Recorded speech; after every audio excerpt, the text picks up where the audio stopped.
नमस्कार दोस्तों, मैं एक शर्मी चंद्रशेखर ओगले आपका अपने शेनी शेयर मार्केट यूट्यूब चैनल पे स्वागत करता हूं। हम देखेंगे निफ्टी और बैंक निफ्टी का एनालिसिस। आज दोनों इंडेक्स, चारों इंडेक्स में सेंसेक्स हो, फिर निफ्टी हो, बैंक निफ्टी हो, निफ्टी 50 में आज तेजी देखने को मिल रही है। अगर कैंडल्स पे हम यहाँ देखते हैं डेली का, तो आपको यह नजर आएगा। इसको कहते हैं बुलिश पियर्सिंग, मतलब ये जो प्रीवियस कैंडल है उसके क्लोज अबोधी हाफ, इसके हाफ के ऊपर क्लोज किया है, तो ये एक थोड़ा सा पॉजिटिव साइन नजर आता है। और ये जो ट्रेंड लाइन है, अगर ये 2 पॉइंट हम कनेक्ट करते हैं तो एक ट्रेंड लाइन का भी ये सपोर्ट नजर आता है।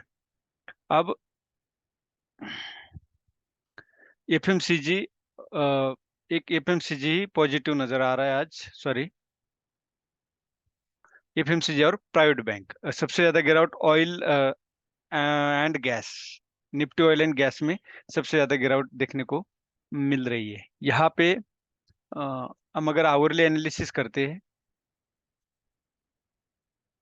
तो आवरली में यहाँ एक नजर आता है कि जहां से कंसोलिडेशन दिया था, आप यहाँ पे नजर आता है, यहाँ कंसोलिडेशन दिया था, यहाँ बहुत बड़ी मात्रा में बायर्स ने एंट्री की है। उसके बाद मार्केट दूसरे दिन गैप अप ओपन होते हुए अपसाइड गया था। तो यहाँ पे जो भी हो सकता है क्वांटिटी, अगर रिमेनिंग क्वांटिटी होगी तो यहाँ पे उन्होंने दोबारा एंट्री की होगी। ये जो है गैप डाउन ओपन होने के बाद स्टार कैंडल बनी थी, स्टार कैंडल के ऊपर ही बाइंग थी। अब ये जब तक ये कैंडल ब्रेक नहीं होती 24,757 या 24,750 मान के चलते, 24,750 ब्रेक नहीं होता तब तक डाउन साइड मार्केट नहीं जाएगा। हो सकता है या डब्ल्यू पैटर्न बना के मार्केट अपसाइड चला जाए, या तो सीधा ही अपसाइड जा सकते हैं। और दूसरी प्रोबेबिलिटी क्या है? दूसरी प्रोबेबिलिटी अगर हम यहाँ देखते हैं, जो टॉप लगाया था और जो लो लगाया था उसका जो हाफ है 5, अगर 0.5 भी हम लेते हैं तो हमें क्या नजर आता है?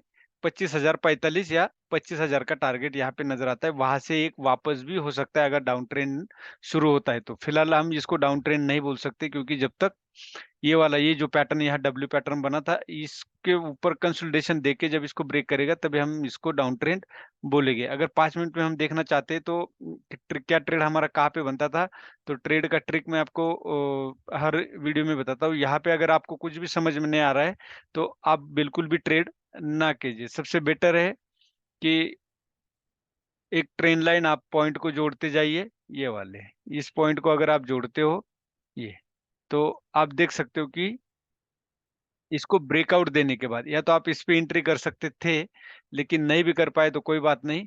एक, जहां से बायर्स एक्टिव हुए थे, कभी भी याद रखना ट्रेडिंग करने के लिए, जहां से बायर्स एक्टिव हुए थे, मार्केट हिस्ट्री रिपीट करता है, तो जहां से बायर्स एक्टिव हुए यहाँ पे हम एक स्क्वेयर ड्रॉ करते, तो आपको इसके ऊपर यहाँ पे आपकी बाइंग बनती थी, इस रीड कैंडल के ऊपर, क्योंकि यहाँ बेस बनाया था 5, 10, 15, 20, 25 मिनट तक यहाँ पे कंसोलिडेशन दिया था, तो इसके ऊपर आपकी बाइंग बनती थी। और एक ट्रेड कहाँ पे बनता था?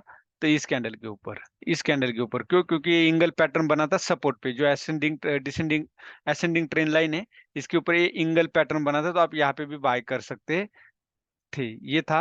अब कल के लिए, कल के लिए देखो, यहाँ से रेजिस्टेंस मिला था और यहाँ भी रेजिस्टेंस मिला है, तो 24,961 के ऊपर बाय करना है, या तो 25,000 के ऊपर बाय करना है, वो भी कंसोलिडेशन के बाद। डायरेक्ट अगर अपसाइड मूवमेंट देता है तो आप थोड़ा सा सावधान रहिए। डायरेक्ट कभी भी किसी में एंट्री नहीं करना है। आपको कुछ भी नहीं समझ में आया तो सबसे बेटर है, जहां से बाहर से एक्टिव हुए थे वहां पे लाइन खींच के रखो। मार्केट वहां पे दोबारा आता है तो ट्राई कीजिए, वरना छोड़ दीजिए। रेगुलर ट्रेड करना जरूरी नहीं। उसके बाद बैंक निफ्टी, बैंक निफ्टी में अगर आप देखोगे तो यहाँ पे ये जो डब्ल्यू पैटर्न था यहाँ से वापस हुआ है, और ये जो कैंडल का यहाँ भी पैटर्न सेम है, बुलिश पियर्सिंग। अब आवरली में हम चेक करेंगे। आवरली में भी यहाँ पे अगर आपको देखोगे तो ये इन्वर्टेड हैमर था, इसको इंगल पैटर्न बोल सकते हैं, लेकिन ये इंगल पैटर्न फेल हो गया। क्यों? क्योंकि गैप डाउन ओपन हुआ था तो ये लो लगा है। जब तक 50,380 ब्रेक नहीं होता तब तक आपको डाउन साइड मूवमेंट अच्छी नहीं मिलेगी। तब तक आप छोटे छोटे स्कैल्पिंग ट्रेड कर सकते हैं। स्कैल्पिंग का मतलब होता है 20 से 40 पॉइंट तक आप बैंक निफ्टी में ले सकते हैं, और निफ्टी में 10 से 15 पॉइंट स्कैल्पिंग में होता है। ये मेरे अनुभव से बोलता हूँ, इसका कोई थंब रूल नहीं है।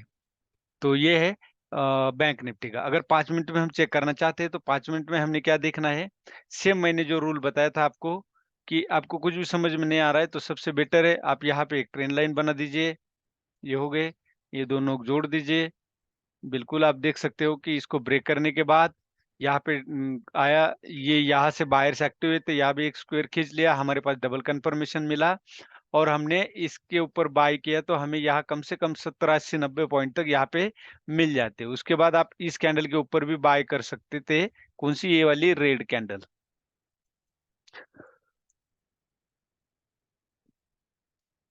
ये जो रेड कैंडल है इसके ऊपर बाय कर सकते हैं, छोटा सा स्टॉप लॉस होता है और इसके ऊपर भी एक आपको अच्छी खासी मूवमेंट यहाँ देखने को मिलती है। ये था हमारा बैंक निफ्टी का एनालिसिस कल के लिए। अगर आप देखना चाहते हो तो कल को अगर आपको बाय करना है तो आप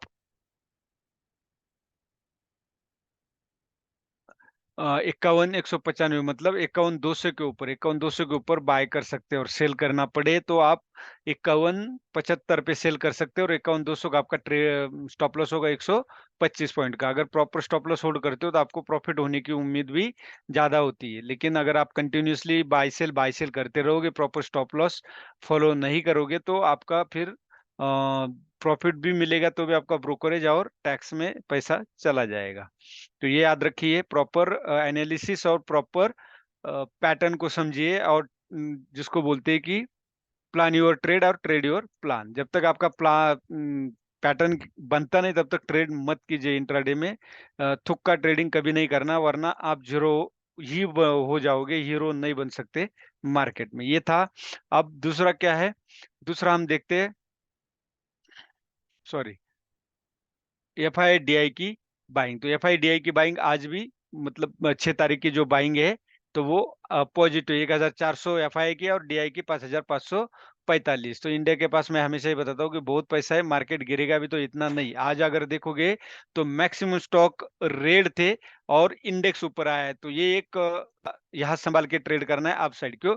क्योंकि इतने बड़े स्टॉक निगेटिव होने के बावजूद भी मार्केट अपसाइड रन किया है। तो मैंने आपको जो बोला था, निफ्टी में जो ड्रॉ कराया था 0.5 का जो गोल्डन रेशियो है वहां से वापस होने के चांसेस ज्यादा है। अब यहाँ पे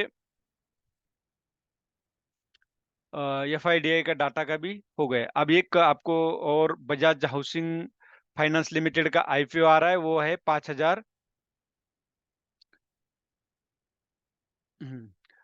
6,560 करोड़ के लिए और 50.86 करोड़ शेयर इश्यू किए जाएंगे। इसके लिए क्या है आपको 10 11 तारीख तक,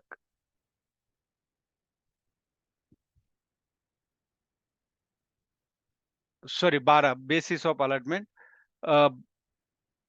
क्लोज डेट 11 सितंबर, 11 सितंबर तक ये आईपीओ आप 11 सितंबर तक चार साढ़े क्या बोलते 3:30 बजे से पहले अप्लाई कर सकते हैं। उसके बाद क्या हमने क्या देखना है इसका? अगर हम देखना चाहते हैं तो यहाँ पे पता चलेगा कि क्यू आई बी के लिए कहते हैं anchor investor share offered, Q I B qualified institutional buyers, N I I, H N I जिसको बोलते हैं हम, हाई नेटवर्थ इन्वेस्टर और नॉन इंस्टीट्यूशनल इन्वेस्टर भी इसको बोलते हैं। इनके ये कैटेगरी दी हुई है। और एम्प्लॉय के लिए भी शेयर ऑफर किए 2,85,71,000 के शेयर, जिसने 30 अगस्त से पहले अगर ये बजाज फिंसर और बजाज फाइनेंस इन दोनों में से कोई भी एक स्टॉक बाय किए हुए तो उनके लिए भी प्रायोरिटी दी गई है। यहाँ पे अगर देखा जाए तो एसेट एसेट अगर आप देखो तो मार्च 2024 और 30 जून 2024 तक ये एसेट बढ़ता गया है। रेवेन्यू अगर देखोगे तो रेवेन्यू यहाँ देखो 7,600, मतलब 2,200। ये जून का, अप्रैल से लेके जून एक क्वार्टर का। अगर 4 क्वार्टर का देखते तो बेचो का 8 या 7,600 और 8,000 करोड़। मतलब यहाँ भी अगर इस कंडीशन में ऐसे ही चलता रहा तो प्रीवियस साल से इसका जो सेल है, रेवेन्यू है, वो अच्छा रहेगा। और प्रॉफिट आफ्टर द टैक्स ये भी अच्छा है, 1,700 करोड़, 1,731 करोड़ का 31 मार्च 2024 को प्रॉफिट हुआ था। और एक क्वार्टर में 4,482 हुआ है। तो कैलकुलेट करते तो सेम हो जाएगा इस साल भी। नेटवर्थ भी इनके पास है। नेटवर्थ वो होता है, वो एसेट और लायबिलिटीज में से माइनस प्लस करके जो भी प्लस आता है वो नेटवर्थ होता है। एसेट से लायबिलिटी माइनस करने के बाद रिजर्व एंड सरप्लस क्या होता है कि कुछ अमाउंट जो होती है वो रिजर्व के लिए डिस्ट्रीब्यूट करके रखते हैं। उसके पीछे का रीज़न होता है कि कंपनी को कोई एक्सपेंशन करना हो, कोई बिल्डिंग या कोई कुछ खरीदना हो, जिसको हम बोल सकते हैं नॉन करंट एसेट लेना हो, तो उसके लिए रिजर्व एंड सरप्लस यूज़ करते हैं। तो उसका टोटल बोरोइंग है 73,347, और यहाँ जो डेट टू इक्विटी रेशियो 5.7 है। Debt to equity ratio finance और बैंकों इनका होता है, क्योंकि ये दूसरे से लोन पे लेके तीसरे को ये शेयर इश्यू करते हैं। तो ये हो गया बजाज हाउसिंग फाइनेंस। इसके लिए इसका जो फाइनेंशियल डाटा है वो ठीक है, सिर्फ डेट टू इक्विटी रेशियो ज्यादा है। बाकी ईपीएस अगर आप देखते हो तो ईपीएस भी प्री आईपीओ से पहले ये 2.21 है, आईपीओ के बाद ये 2.32 हो जाएगा। तो सब्सक्रिप्शन देखोगे तो रिटेल ने 1.45 किया है, बी एन आई और यस एन आई, बिग और स्मॉल एन आई के कितना है 3.87 और 3.7 इन्होंने भी अच्छा अप्लाई किया हुआ है। एम्प्लॉयज का 0.29 है, तो जिनके पास है वो एम्प्लॉयज अप्लाई करते वक्त शेयर होल्डर हो, उसी हिसाब से आप अप्लाई करना चाहिए under the share holder option से, तो आपको भी ये आईपीओ मिलने की उम्मीद है। बाकी कोई बाय सेल का रिकमेंडेशन नहीं, ओनली एजुकेशन पर्पस से ये वीडियो है कि आईपीओ लेने से पहले भी आपको डेटा देखना बेहद जरूरी है। तो ये मैंने आपको दिखा दिया है जितना मुझे ज्ञान था, और आप भी इसी को देख के इसी तरह से एनालिसिस करके बाय कर सकते हो। वीडियो अच्छा लगे तो लाइक शेयर और सब्सक्राइब जरूर कीजिए। धन्यवाद। जय हिंद, जय भारत।